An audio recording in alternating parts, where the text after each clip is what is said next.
গত বছরের আগের বছর এখানে আসছিলাম,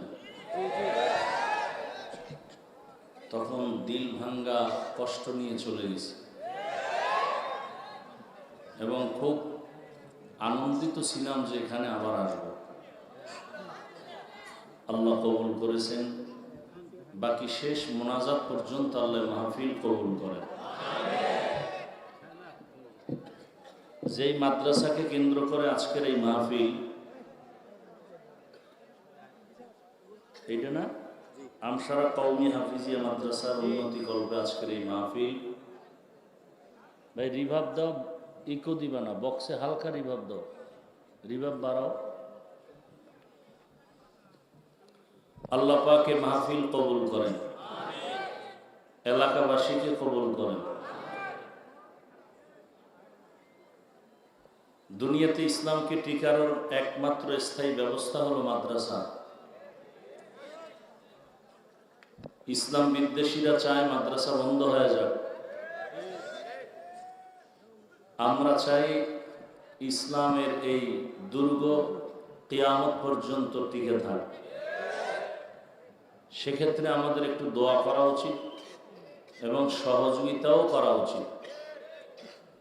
ওই আমার এক ভাই যে একতা পরিবার মাগুরা থেকে আসছে এখানে, সেই মাগুরা জেলা, আল্লাহ তাদের পরিবারকে কবুল করেন। আপনারা জানেন আমি ঢাকাতে মাদ্রাসার খেদমতের জন্যই 20 কোটি টাকার একটা জায়গা নিয়েছি।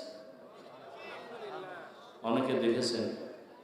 দোয়া চাই, সবাই দোয়া করবেন। আল্লাহ বিশাল বোঝা, ঋণের বোঝা আল্লাহ পাক আসানের সাথে আদায়ের ব্যবস্থা করেন এবং দাওয়াত থাকলেও যাবেন। আমি যদি এত কষ্ট করে আসি, আপনারাও যাবেন, এটাই তো মহব্বত। 26 তারিখ মাহফিল মাদ্রাসা, এ মাসে শুক্রবার, দাওয়াত থাকলো সবাই যাবেন। আর প্রতি মাসের দ্বিতীয় শুক্রবার প্রত্যেক মাসে সারা রাত আমি ওখানে থাকি, বাহিরে কোনো ওয়াজ করি না।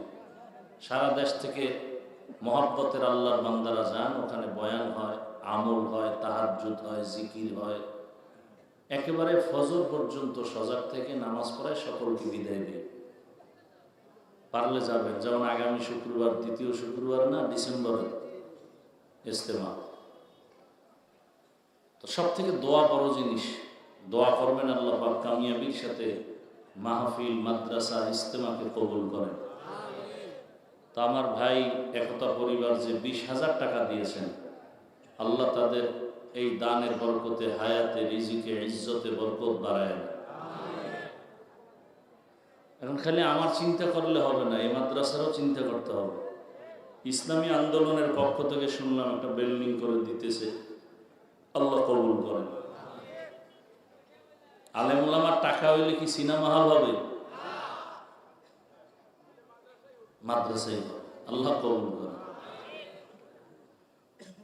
তো বয়ানটা শুরু করার আগেই দ্রুত আপনাদের কাছে কিছু স্বেচ্ছাসেবক যাবে, বিসমিল্লাহ বলে পকেটে হাত দিয়া এই কোরআনের খেদমতের জন্য 1000, 500, 100 সাধ্য মতো যা পারেন দিবেন। আপনি দিলে আল্লাহ আপনাকে দিবেন। আপনি তো হিসাব করে দিবেন, 500 দিলে থাকবে কত, আর আল্লাহ কিন্তু হিসাব করে দিলে আমরা না খায় মরতে হবে। আল্লাহ দিবেন, আমাদেরকে দিতেছেন চাওয়ার আগে, হিসাব ছাড়া। অতএব মহব্বতে দিন এবং দেওয়ার আগে নিয়ত করবেন, আল্লাহ তোমার কোরআনের খেদমতে দিতেছি, আমি আলেম হতে পারিনি, এই 2টা ছেলেকে পাগড়ি দিলাম, এই নিয়ত করবেন, আল্লাহ তোমার নবীর মহব্বতে দান করলাম, এর বরকতে আমার হায়াতে বরকত দাও, মা বাবা কবরে আছে তাদের মাফ করো। মনে মনে বলবেন, আল্লাহ দানের বরকতে আমার রুজিতে, রিজিকে বরকত বাড়াও। এই নিয়ত করে বিসমিল্লাহ বলে পকেটে হাত দিয়া এবার যে যতটুকু পারেন দিয়া দেন। দ্রুত যেন বয়ানের মাঝে ডিস্টার্ব না হয়। স্বেচ্ছাসেবকরা নেমে যান, দ্রুত চারদিক থেকে নেমে যান। কই ব্যাগওয়ালারা কই? শুনে না এরা? হ্যাঁ নামেন, নামেন, তাড়াতাড়ি নামেন। কেউ দ্রুত হাঁটেন, সব এক জায়গায় কেন? পুরো মাঠে ছড়ায় পড়েন। মহিলা প্যান্ডেলেও লোক ছাত্র ছোট বাচ্চাদেরকে পাঠায় দেন ব্যাগ নিয়ে। এ ভাই তুমি রিভাব বুঝো না?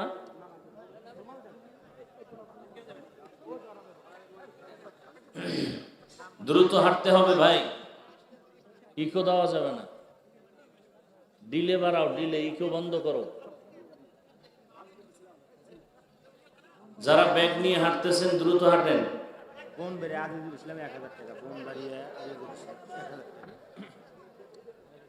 দ্রুত দ্রুত, যারা দিবেন হাতে বের করে নিন।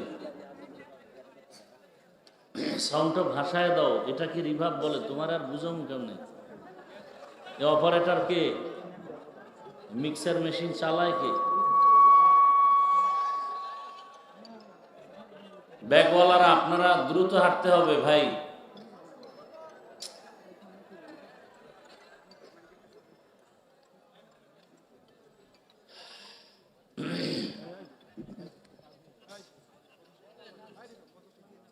হ্যাঁ দ্রুত হাঁটেন, এই রুমালওয়ালারা দ্রুত হাঁটেন। এই বাম দিকে 2-3 জন নামলে তো হইতো, এখানে নাই কেউ।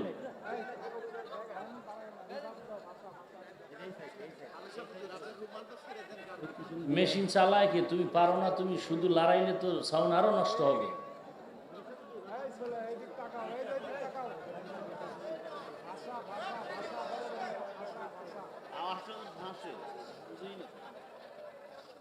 এদিকে যাও, তোমরা নাম্বা, এদিকে যাও তাড়াতাড়ি, দ্রুত। সাউন্ডটা আরো ডিস্টার্ব করলা তুমি। টোটাল মাহফিলের মূল থিমটাই হলো সাউন্ড। আমার প্যান্ডেল বাতি কিচ্ছু লাগবে না, মাইক ঠিক আমার বয়ান চলবে, চোখ বন্ধ করে চলবে। সবাই দোয়া করেন আল্লাহ পাক সাউন্ড যা দরকার কামিয়াবির সাথে মাহফিলকে পুরোপুরি কবুল করেন। যারা কালেকশন করতেছেন দ্রুত।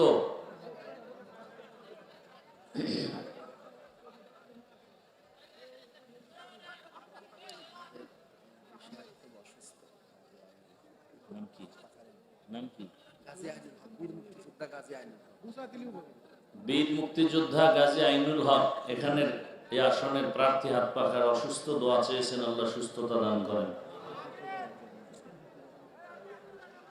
এরপরে আমাদের দেশের নেত্রী অসুস্থ, আপনারা জানেন। মুসলমান হিসেবে দোয়া করা উচিত না সবার জন্য? সবাই দোয়া করতেছেন, আপনারাও দোয়া করেন, আমিও দোয়া করি আল্লাহ তাকে দেশের জন্য, ইসলামের জন্য সুস্থতার নিয়ামত দান করেন। আল্লাহ যদি দুনিয়া থেকে নিয়ে যান, ইমানের সাথে নেওয়ার তৌফিক দান করেন। এই তোমার অপারেটরকে সাউন্ড ঠিক করো।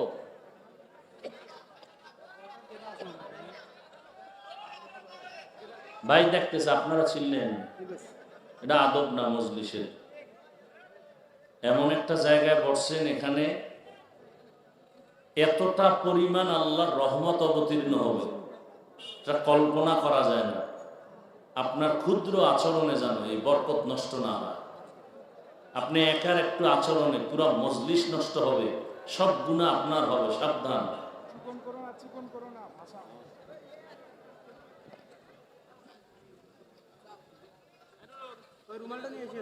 আওয়াজ বন্ধ করেন, আমি বয়ান শুরু করি। কি বলেন? কোনো আওয়াজ দিবেন না, অনুরোধ। আর কোন কথার উত্তর যদি দেন ঠান্ডা মেজাজে আওয়াজ দিন, চিল্লাচিল্লি করবেনই না। ঠান্ডা মাথায় বয়ান শুনেন এবং দোয়া করেন আল্লাহ আমাকেও তৌফিক দান করেন।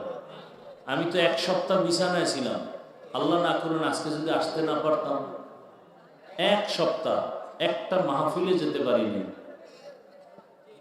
বান্দা চাইলে কিছুই হয় না, আল্লাহ চাইলে সব হয়।